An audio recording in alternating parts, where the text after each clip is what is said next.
dia a todos os nossos filiados, todas as nossas filiadas, ativos, aposentados, pensionistas, a todos os telespectadores que estão nos assistindo. Hoje o programa está cheio de novidades. Nós vamos estar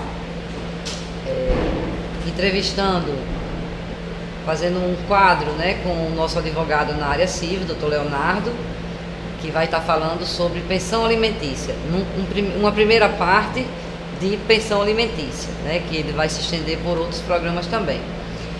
Vamos estar também entrevistando o Dr. Valério Fonseca, que é advogado dos movimentos sociais e militante político e assessor político aqui do nosso sindicato, que vai estar falando aí sobre essa questão das reformas do governo, né, as aprovadas e as que estão em andamento.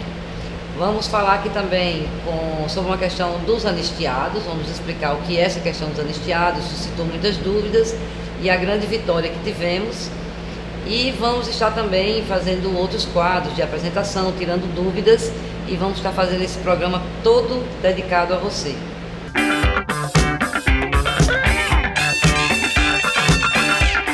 E agora, nesse bloco, nós vamos estar conversando com o Paulo Roberto, que é diretor do Sindsaúde, e está nessa luta aí do município de Natal, né, contra a prefeitura, por atraso de salário.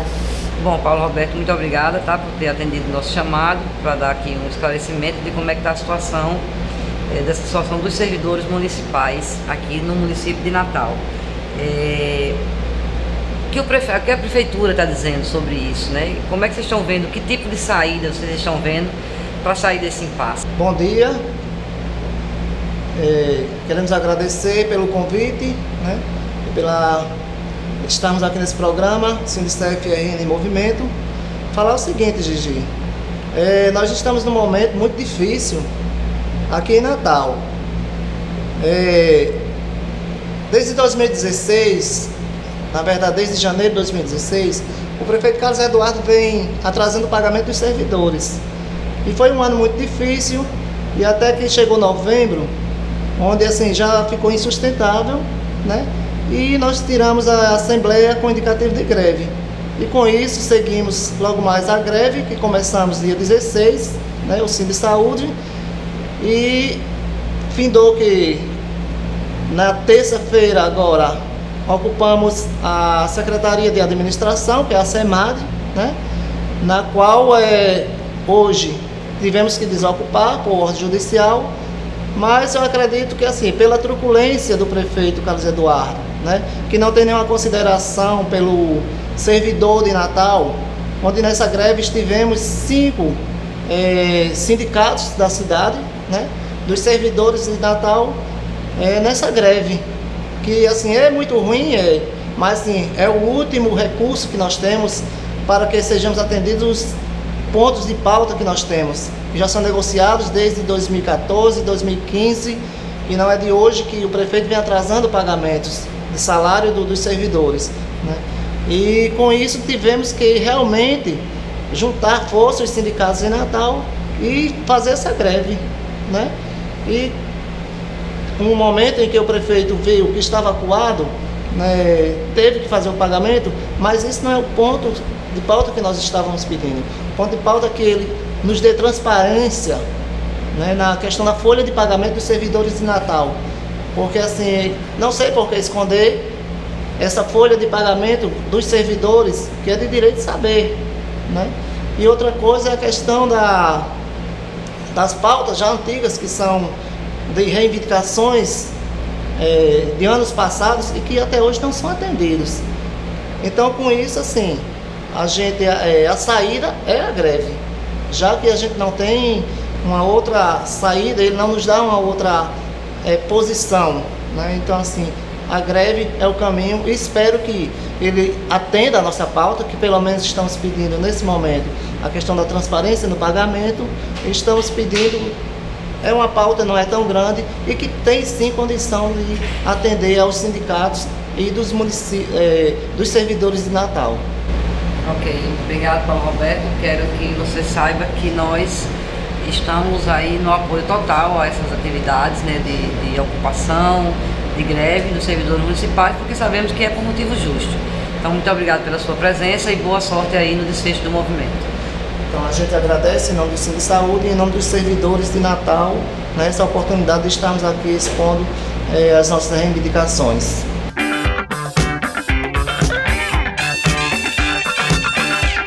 Conforme nós falamos, né, que ia falar um pouco da questão dos anistiados, não sei se vocês lembram, no governo Collor, lá nos idos de 1990, o governo Collor demitiu arbitrariamente diversos servidores do Serviço Público Federal.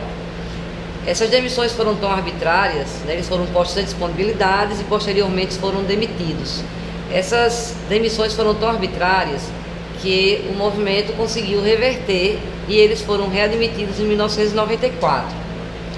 Eis que passado aí 22 anos, os anistiados começaram a receber cartas do governo dizendo que a situação deles iria ser revista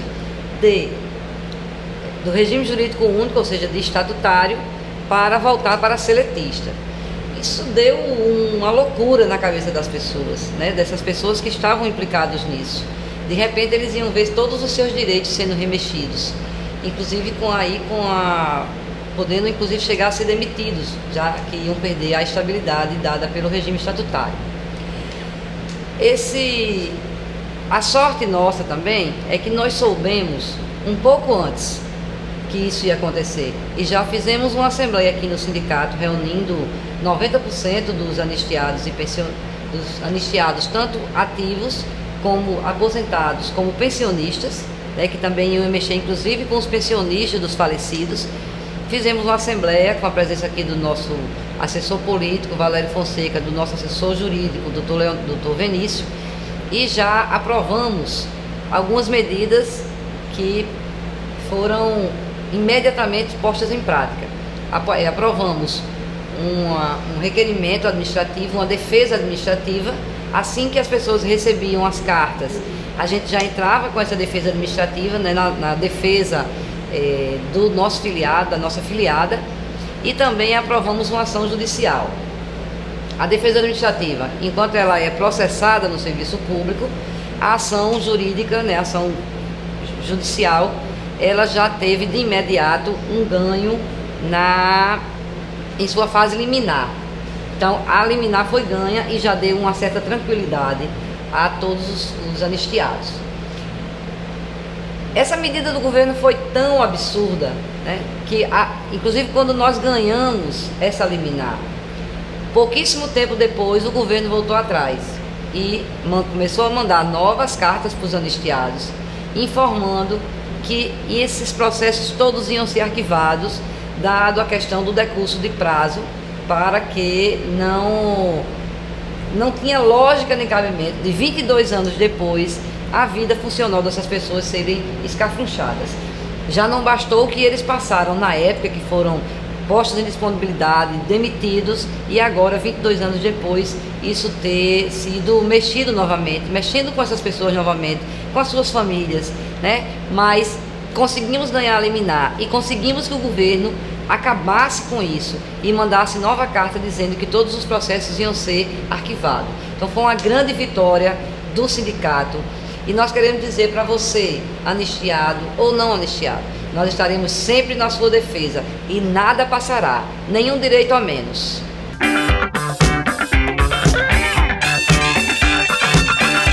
Agora estamos aqui com a presença do Dr. Valério Fonseca.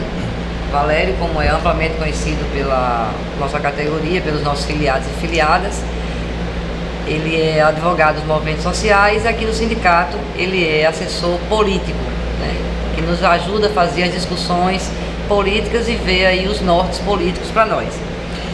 Valério, obrigada por ter vindo. E como é que você está vendo essas propostas de reforma do governo, esses ataques aí contra a classe trabalhadora? Bom dia à população de Natal, bom dia à população do Rio Grande do Norte. Em primeiro lugar, agradecer o convite, essa oportunidade, dizer que o sindicato está de parabéns, o Sinticef em movimento, todos os sábados, entrando nos lares da população de Natal, do Rio Grande do Norte, levando conhecimento, levando informações. Isso é muito bom. Esse governo que chegou de forma muito agressiva ao poder central, em vez de procurar resolver a crise do desemprego no Brasil, a crise de credibilidade instalada no nosso país, com essas propostas visa aumentar a crise, visa aumentar o desemprego. As reformas propostas não traz nenhum benefício para a classe trabalhadora, nem coloca o Brasil nos trilhos. Mas não diz que é muito bom para o Brasil isso, que vai ser necessário, senão o Brasil não sai do buraco? Como é isso? É preciso entender essas reformas de conjunto. Não é só a PEC, não é só a terceirização, não é só a reforma da Previdência. O projeto desse governo visa diminuir o Estado. Como é que se dá essa diminuição do Estado?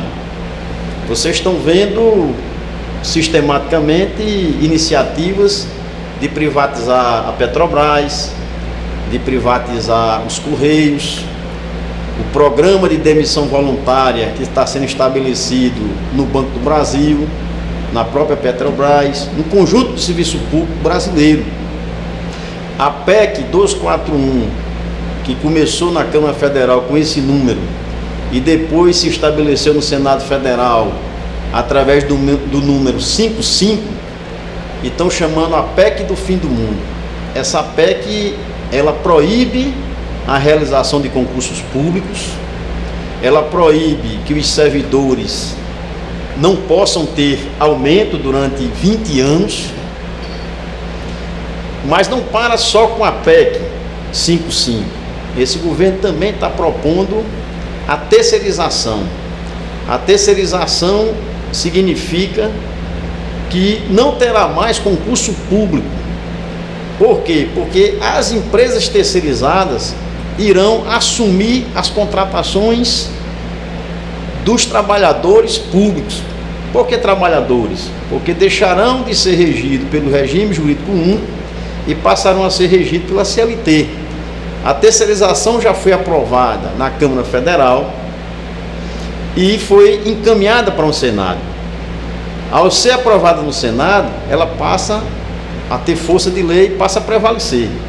Hoje nós temos no serviço público a contratação de terceirizados, aqueles que são SGs, maqueiros, motoristas, mas fica proibido a contratação por uma terceirizada do técnico de enfermagem, do caixa de banco, do petroleiro. Com a terceirização, pode contratar todo esse segmento aí por meio de uma empresa terceirizada. Isso significa dizer que não teremos mais concurso público. Não vai ser só por 20 anos. Na medida em que for aprovada a terceirização, você deixa de ter concurso público. Mas esse governo não para por aí. Ele vem com a reforma da Previdência. As pessoas foram às ruas bater panela, gritar, acenderam luzes nos seus apartamentos, quando a passagem de ônibus aumentou 20 centavos. Hoje nós vamos ter uma reforma da Previdência, onde aumenta a idade para 49 anos. 49 anos de contribuição e 65 anos de idade. E mais, ela torna homens e mulheres iguais. Por quê? Porque aquele direito da mulher conquistado historicamente, que ela tinha esse direito de poder se aposentar com 5 anos a menos, com esse projeto que está em curso da reforma da Previdência, deixa de existir isso. Mas essa reforma da Previdência vai muito mais além. Ela aumenta a contribuição previdenciária de 11% para 14%. Significa dizer que durante o ano você vai retirar do seu contra-cheque, da sua remuneração ou do seu reajuste, do seu salário mensal, em torno aí de 40% a ser repassado para a Previdência. Então essa reforma da Previdência, a terceirização E a PEC do fim do mundo, a PEC do ajuste fiscal, que congela durante 20 anos, ela retira investimentos na sociedade. Ela proíbe que os trabalhadores tenham um direito de se aposentar em algum momento da sua vida. Mas esse governo, ele ataca de todas as formas, na medida em que ele não reconhece, com a aprovação dessa PEC 55, ele não reconhece o envelhecimento da população. A população daqui a 20 anos chegará a 60 milhões de pessoas, mas não terá o mesmo investimento. A saúde terá uma perda de quase 500 bilhões. Quando você mais necessita do SUS, quando você mais necessita da farmácia popular, o governo aprova uma PEC, passa o rolo compressor, compra os parlamentares, retirando recursos do social, retirando recursos da saúde, da educação, da segurança, do saneamento básico. E é por isso que o Sintcef tem que mobilizar suas bases. O Sintcef tem que chamar uma ação unitária com todos os sindicatos, com todas as centrais sindicais, num amplo movimento para barrar a reforma da Previdência, para barrar a terceirização e anularmos a aprovação dessa PEC 55. Está colocada essa tarefa para o sindicato, para os sindicatos, para as centrais sindicais, e é hora da população ir às ruas, de verde e amarelo, com as bandeiras do Brasil, para dizer um basta a esses ataques, a essa retirada de direitos. Então está chegado esse momento, e nós estamos aqui, nesse momento, contribuindo para esse debate que é preciso ser fomentado nos outros sindicatos, em fóruns unitários, para que a população tome conhecimento da gravidade do que está acontecendo no Brasil e o que poderá acontecer ainda mais. Esse governo não veio para brincadeira, ele veio para retirar dos pobres e dar para os ricos. Ok, obrigada, Valério. Essa tarefa é monstruosa, né? Estamos fazendo aí inclusive um apelo, né, aos demais sindicatos do Serviço Federal, Estadual, Municipal, do Serviço Privado, todas as centrais sindicais, porque isso é um ataque a toda a população e não só ao Serviço Público Federal. Isso vai em cascata, vai em efeito dominó e vai atingir a todos e a todas. Valério, muito obrigada, tá? E vamos estar aí na linha de frente nesses enfrentamentos. E contamos inclusive com a sua orientação e com a sua presença. Nós é que agradecemos e estaremos sempre presentes aí, sempre que formos convocados para falar a respeito desses temas aí, que é muito importante para a sociedade brasileira. Muito obrigado. Obrigado.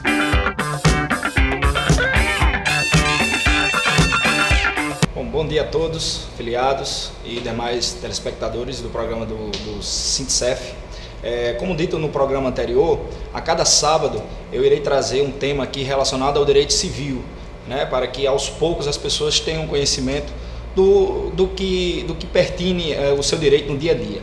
Hoje eu escolhi um tema, pensão alimentícia, né, um tema bastante conhecido de todos, mas que gera muitas dúvidas e que os filiados buscam muito o nosso sindicato a fim de saber quais os seus direitos, quais as suas obrigações no que tange à pensão alimentícia. Então, a Lei de Alimentos, que foi criada em 1968, ela veio para trazer celeridade na questão da obrigatoriedade do pagamento de pensão alimentícia. E pensão alimentícia não é só pagar alimentos, né? A pensão alimentícia, ela envolve saúde, envolve educação, envolve cultura, envolve lazer. Então, quando se fala em pensão alimentícia, as pessoas têm que ter o conhecimento e o entendimento de que a pensão alimentícia ela engloba todos esses fatores e ela serve para tudo isso. A obrigatoriedade da pensão alimentícia geralmente decorre do pai para com os filhos. Ao contrário também existe, mas são em casos bem específicos. Comumente é do pai ou da mãe para o filho ou os filhos. Ela é obrigatória até os 18 anos de idade, ou seja, quando se completa a maioridade. Porém, se o menor, ao atingir a maioridade, que se dá aos 18 anos, se ele estiver cursando um curso superior ou se ele estiver no curso técnico, essa obrigatoriedade do pagamento da pensão alimentícia persiste até ele terminar esse curso. Ou, hoje a doutrina entende o curso ou ele completar 24 anos. Como é que se dá o percentual ou o valor que se estabelecido para o pagamento da pensão alimentícia? Ela se estabelece, a pensão alimentícia, em 2 binômios. É a necessidade de quem necessita do alimento e a possibilidade de quem vai pagá-los. Então, na análise do processo judicial, o juiz vai averiguar a necessidade do filho ou da filha ou dos filhos e a possibilidade daquele que vai pagar os alimentos. Então, é assim que se dá, caso a caso, a elaboração da pensão alimentícia e a fixação dos seus alimentos. O que eu quero dizer com isso é que a lei ela não fixa qual é o percentual. Então, cada caso tem que ser analisado para fixação desses valores. A pensão alimentícia ela pode ser paga de forma fixa, né, ou forma variável, né, de forma mista, como a gente diz. Como é que é essa forma mista? Uma parte ela pode ser paga em espécie, em dinheiro, ou descontada no contra-cheque, né, se o alimentante ele foi empregado, né, ou ele pode pagar uma parte em espécie e a outra parte ele pagar diretamente com educação, com plano de saúde. Então pode ser de forma mista ou de forma única. Sendo de forma única, né, estabelecido o valor da pensão alimentícia, nada mais resta ao alimentante do que pagar este valor estabelecido por lei, né, estabelecido pelo juiz, melhor dizendo. Então, a partir daquele momento que foi estabelecido, ele tem que pagar apenas o valor que foi estabelecido, nada além. Agora, claro que aí vai a questão do pai ou da mãe, numa necessidade, ele complementar esse custeio do seu filho, né? Mas a obrigatoriedade dele resume-se única e exclusivamente ao pagamento da pensão alimentícia. Ok? Então, a ação de exoneração de alimentos, que eu vou tratar em outro tema, é quando o alimentante pode se exonerar dessa obrigação. Mas, para isso, existem os requisitos, que é o menor atingir a maioridade civil. Ok? Mas isso aí eu vou tratar em um outro tema. Até o próximo programa. Um bom dia a todos.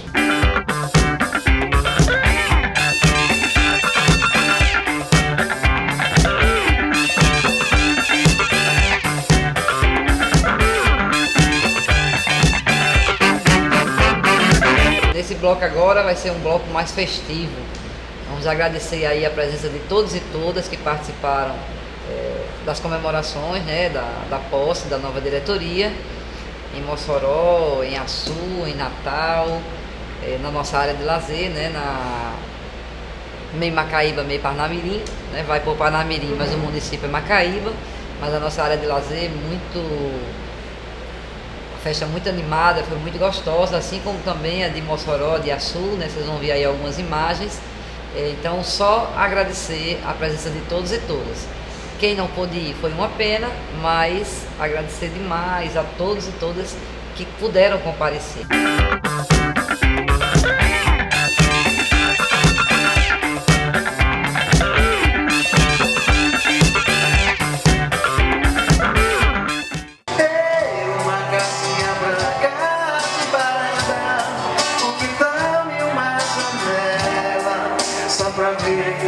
O sol é sei,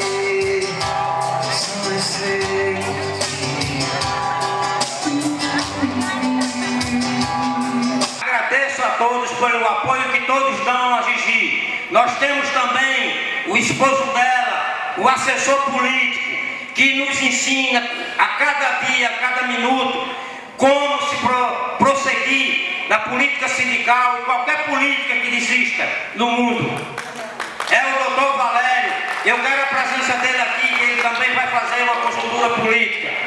Agradecer de coração a participação de cada uma no processo eletivo e agradecer também muitas pessoas que estiveram presentes nessa eleição e que não puderam estar aqui presentes, mas deixamos aqui o nosso agradecimento também a essas pessoas que não estão presentes aqui hoje para comemorar, mas que estiveram presentes nas urnas. Quanto maior a votação, quanto maior a vitória, maior é a responsabilidade de todos nós na condução das lutas, na busca das conquistas e que tenhamos também, aproveitando que estamos no início do ano, que tenhamos um 2017 com muitas vitórias, com muitas dessas conquistas, nenhum direito a menos. Estaremos prontos para lutar e defender cada filiado nosso, inclusive suas famílias também. E estaremos aí, na frente das lutas,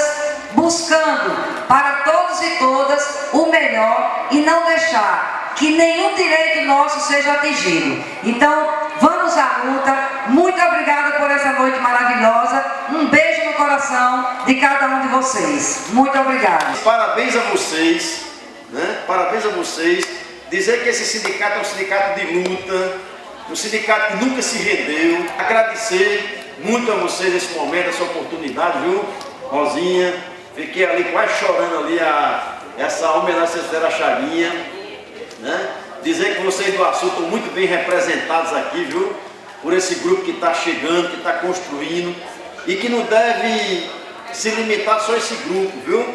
Todos vocês têm que participar do sindicato, das assembleias, das reuniões, dos cursos, dos passeios, dos congressos. Vocês têm que ser parte desse sindicato. O sindicato vivo é aquele sindicato em que seu filiado está presente.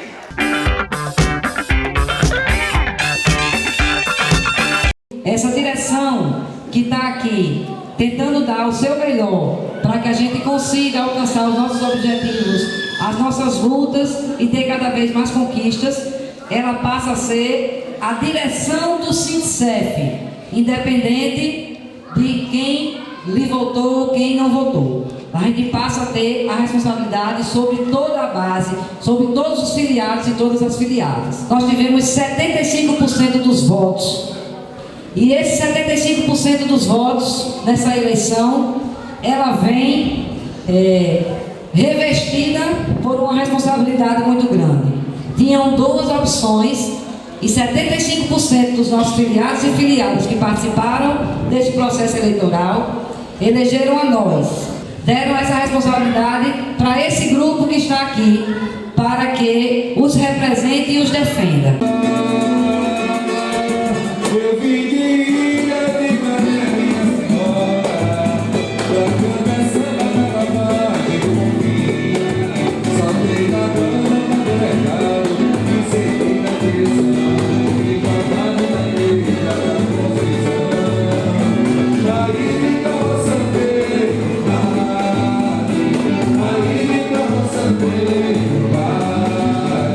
Temos também um jornal que vai estar sendo postado essa semana, tá? Vai estar chegando na casa de vocês, vai estar acompanhado de um calendário, né? Para a gente acompanhar aí uma folhinha, né? Como se diz, uma folhinha para a gente estar acompanhando aí, inclusive os movimentos, não perder a data, tá? É importante, a gente quer dizer aos nossos filiados e filiadas, não deixem de ler, né? Todo o jornal que nós fazemos, ele vem com bastante informação para que você fique bem informado. Apesar desse canal de comunicação aqui, o jornal também é importante, né? Fazer essa leitura. Então, só pedir a vocês que não deixem de ler e não deixem também de aproveitar o brinde que vai dentro, que é vai ser o nosso calendário, onde a gente vai estar aí fazendo toda a nossa programação de luta, de confraternizações, o que tiver pela frente aí nesse ano, tá bom? Por esse programa, vamos nos despedindo, aguardando vocês no próximo sábado, às 7h30 da manhã, com novas informações.